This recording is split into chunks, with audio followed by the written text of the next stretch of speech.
मध्य प्रदेश को दिया गया है। ये जो सम्मान है ये बायोमेट्रिक आधारित प्री ऑथराइजेशन प्रक्रिया के प्रभावी क्रियान्वयन के लिए मिला है और माननीय मुख्यमंत्री जी ने इसके लिए सभी स्वास्थ्य मंत्री सहित सभी मंत्रियों को और प्रदेश को बधाई दी है। इसके साथ ही माननीय प्रधानमंत्री जी ने जो निर्णय लिया है फास्ट ट्रैक कोर्ट का,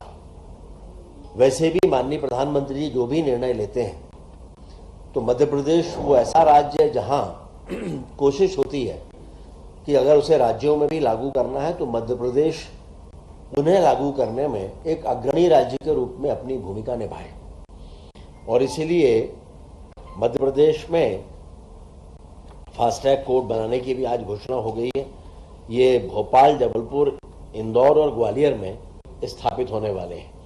जिनमें पेपर लीक और परीक्षा जैसे अन्य सभी मामलों का 3 माह के भीतर निराकरण किया जाएगा और साथ में ये भी सुनिश्चित होगा कि जो युवा हैं उनके सपने साकार होने में किसी तरह की कोई कठिनाई ना आए। इसके लिए साथ में सभी परीक्षाएं पारदर्शी तरीके से हों, उसके लिए जो स्टैंडर्ड प्रोटोकॉल है वो भी तैयार किया जाएगा। ये बहुत खुशी की बात है कि इस बार माननीय प्रधानमंत्री जी के मन की बात के कार्यक्रम में मध्य प्रदेश का उल्लेख हुआ है। माननीय प्रधानमंत्री जी ने जो कैच द रेन, जो उनका एक संकल्प है, प्रेरणा है पूरे देश को, उसमें उन्होंने सीधी और नरसिंहपुर में जल संरक्षण के लिए जो कार्य हुए हैं उनके लिए मध्य प्रदेश सरकार के कार्यों की सराहना की है। माननीय प्रधानमंत्री जी ने सीधी में 1500 जो तालाब बने हैं उनको लेकर और नरसिंहपुर में अमृत सरोवरों को जिस तरह से संवारा गया है उसको लेकर उन्होंने मध्य प्रदेश की सराहना की है। और खुशी की बात यह है कि माननीय मुख्यमंत्री जी ने इस बात के लिए भी बधाई दी है कि मध्य प्रदेश को 7,000 करोड़ रुपए से अधिक निवेश के और भी नए प्रस्ताव प्राप्त हुए हैं और उसमें Shyam Sel and power company limited लगभग 1,000 करोड़ का निवेश करने वाली है और 1,000 से अधिक लोगों को रोजगार देने का लक्ष्य है। इसी तरह से पारस defence and space technology Madhya Pradesh में सेमीकंडक्टर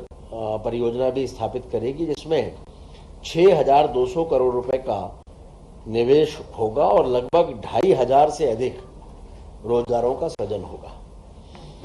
अभी बहुत प्रसन्नता की बात है कि जिस तरह से प्रमोशन हुए हैं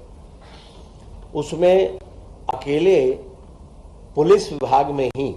25,000 से अधिक पुलिस कर्मचारियों की पदोन्नतियां हुई हैं और साथ में मध्य प्रदेश पुलिस में अलग अलग श्रेणियों में 9,662 पदों को मंजूरी भी दी गई है। पिछले साल भी लगभग 8,500 पद स्वीकृत किए गए थे और इन दोनों को मिला लें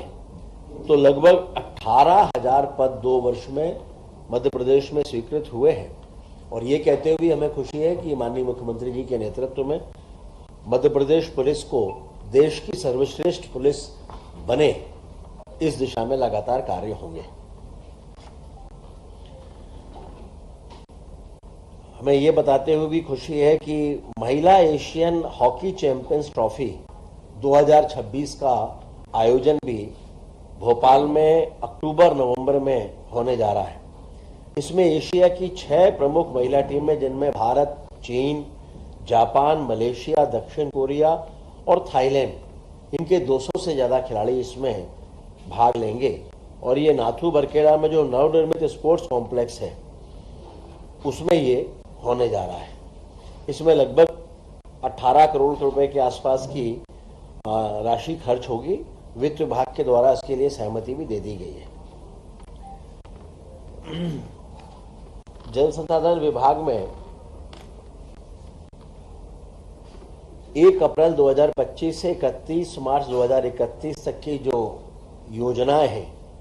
उनकी निरंतरता के लिए भी स्वीकृति प्रदान की गई है और इसमें रेहंद माइक्रो परियोजना के लिए आगामी 5 सालों के लिए 111 करोड़ रुपए की लगभग राशि का भी प्रावधान किया गया है। ये कुल मिलाकर जो योजनाएं हैं उनकी निरंतरता के संदर्भ में है।